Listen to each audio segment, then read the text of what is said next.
Olá! E aí? Tá estudando para o Enem? Tá se dedicando? Tá seguindo as dicas de estudo do último vídeo? Pois é, só isso não basta. Você precisa ter uma estratégia para fazer a prova. E é isso que nós vamos ver nesse vídeo agora.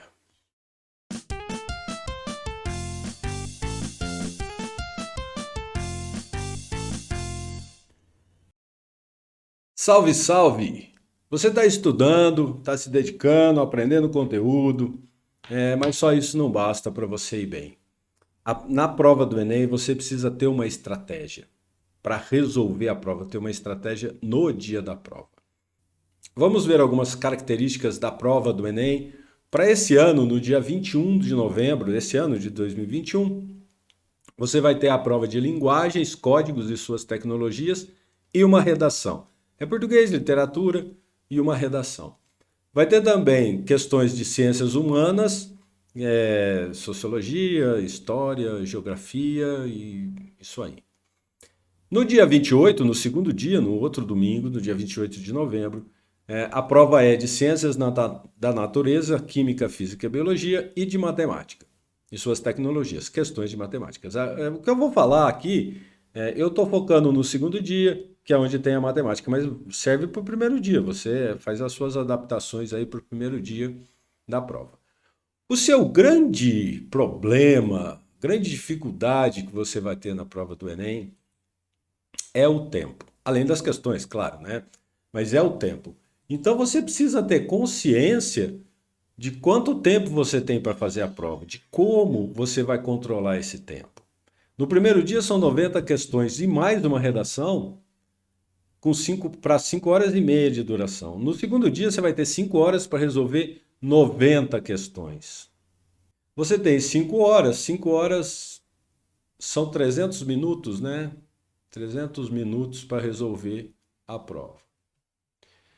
Vamos tirar aqui desses 300 minutos, 30 minutos para você fazer o gabarito, ir no banheiro, tomar uma água. Você vai gastar 30 minutos que não vão ser dedicados a questões. Então você tem, na verdade, 270 minutos para resolver as questões. Se você tem 90 questões, 270 minutos dividido por 90 questões, você tem 3 minutos para fazer cada questão. 3 minutos para fazer cada questão. Né? E como é que você vai controlar esse tempo, então? Como é que você vai controlar esses 3 minutos por questão se você não pode levar celular, você não pode usar relógio, você não pode fazer nada. A única coisa que você tem para marcar o tempo é o fiscal que fica falando lá que já passou meia hora, faltaram 4 horas e meia e coisa assim. Muito bem, eu resolvi a prova, resolvo as minhas provas mais ou menos assim. Se eu tenho 3 minutos para resolver cada questão, 3 minutos para resolver cada questão, então eu vou resolver 10 questões em 30 minutos, que é o tempo que o cara fica lá falando. Então eu faço uma marquinha assim, cada vez que eu resolvo uma questão, na capa, no verso da capa, né, em algum lugar, eu faço aquelas marquinhas, né? Ah, então eu vou resolvendo as questões e vou marcando aqui. Ah, resolvi 5, resolvi 6, 7, 8, 9, 10, 11. Ele avisa, o fiscal avisa lá, deu meia hora. Então eu passo um traço aqui. Aí eu sei que eu resolvi 30 questões, ou resolvi 11 questões em meia hora. E aí começo a marcar de novo, na próxima meia hora, quantas questões eu resolvi. Deu 30 minutos? Passo um traço aqui. E vou assim por diante, fazendo marquinhas aqui conforme eu vou, conforme a prova vai dando 30 minutos. Cada um desses é 30 minutos. Então eu sei que aqui eu resolvi 11 em 30 minutos. Bom, 11 em 30 minutos está bem, tô acima, né? Eu tenho que resolver 10. Ou aqui eu resolvi só 6. Demorei demais nas questões. Tenho que dar uma apressadinha. E aí, resolvi resolvi 9 nos outros 30 minutos. Ah, tá legal, 9 tá dando, tá indo, né? E assim eu vou conseguindo controlar o tempo que eu gasto para fazer 10 questões. Ou melhor, quantas questões eu resolvo em 30 minutos? Eu tenho que resolver 10.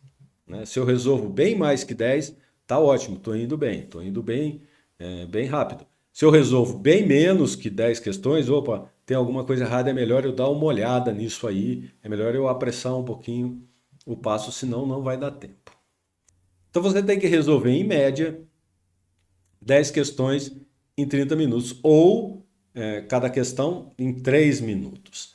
E para isso você tem que ter algumas estratégias para você não ficar perdendo tempo, ficar gastando tempo. O Enem, você sabe, tem aquelas questões que são textões, né? Aquele monte de texto e tal. Então, o que eu recomendo que você deve fazer é primeiro ler o comando, não começar lendo o texto todo, ler lá o comando. O comando é a pergunta, o que a questão quer. Porque aí quando você for ler, não é que você não vai ler o texto, né? Lê o comando e dá uma olhada na figura quando tem. Não é que você não vai ler o texto. Quando você for ler o texto, você já sabe o que você tem que procurar lá dentro daquele texto, que informação você tem que extrair de lá. Porque você já sabe qual vai ser a pergunta. Se você começa a ler o texto desde o início, você lê o texto, aí você lê a pergunta, tem que voltar lá, porque você não lembra mais. Então aí, como você já sabe a pergunta, você dá uma olhada no texto, extraindo as informações de lá, né? E aproveita também e dá uma olhadinha nas alternativas. Como é que elas estão, principalmente em matemática? Como é que elas estão? São números? São fórmulas? Tem A, tem B? Dá uma olhadinha lá, não precisa analisar cada uma delas, mas dá uma olhadinha como é o formato da questão. Como é o formato da questão, não. Como é o formato da resposta, da alternativa, das alternativas. Vou dar um exemplo aqui de como é importante você ler o comando primeiro. Olha essa questão aqui, que foi uma questão do Enem de 2020. Olha o texto. Pesquisadores da Universidade de Tecnologia de Viena.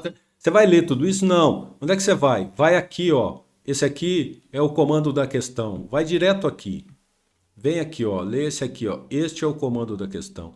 Usando notação científica, qual a representação do comprimento desta miniatura em metro? Então, o que você tem que saber? Você tem que saber qual é o comprimento da miniatura, né? Então aí você volta lá no texto, ó, pesquisadores da universidade não interessa, produzindo miniaturas não interessa, ao ser ativadas, lançam feixes não interessa, sobre um tipo, o produto final da impressão é escultura de 3 dimensões. A escultura apresentada é uma miniatura de carro de Fórmula 1 com 100 micrômetros. Olha aqui, está aqui o comprimento, 100 micrômetros.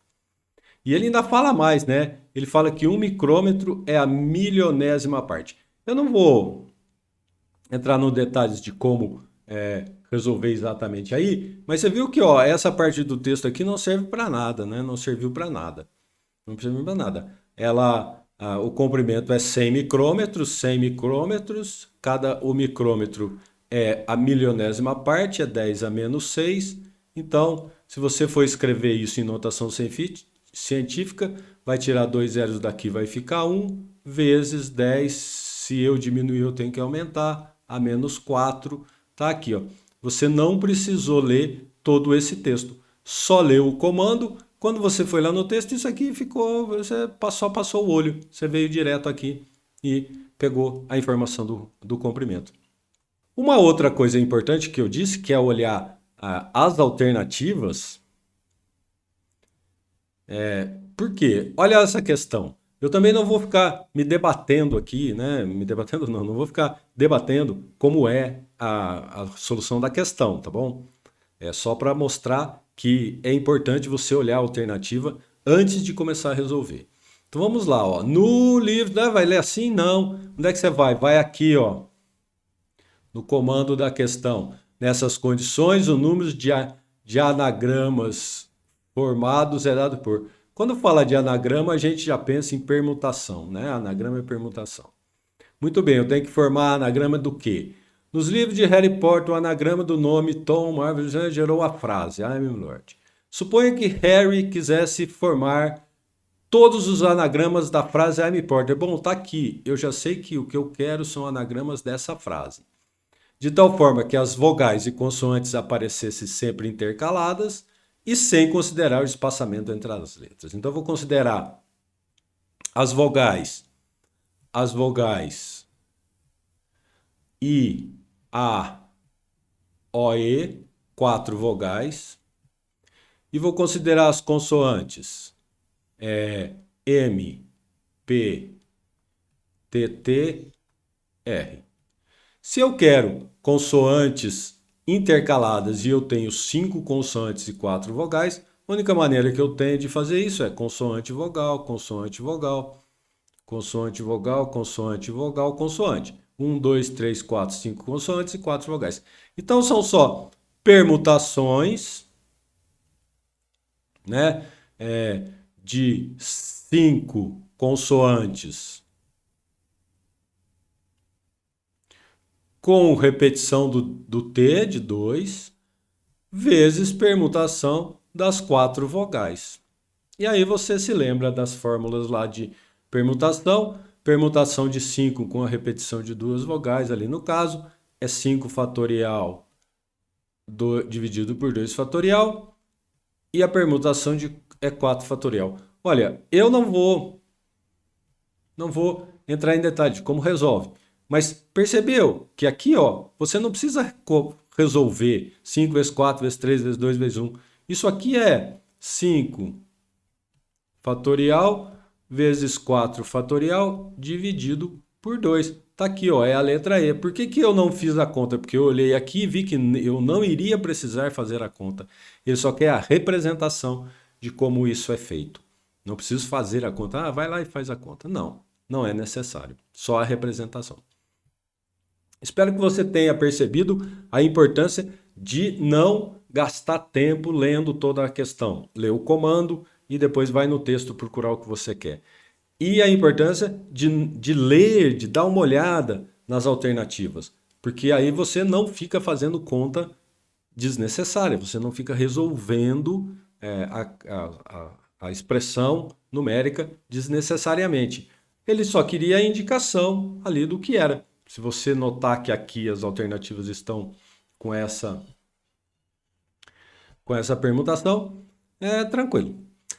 Espero que você tenha gostado, espero que tenha ajudado, espero que ajude você a traçar a sua estratégia para a prova. E se isso foi útil para você, se você gostou, deixa o seu like aí, aproveita, se inscreve no canal, ativa o sininho lá para saber quando tiver um novo. A gente volta num próximo vídeo falando do TRI, né? Maneira de corrigir a prova e como montar uma estratégia para se beneficiar do TRI.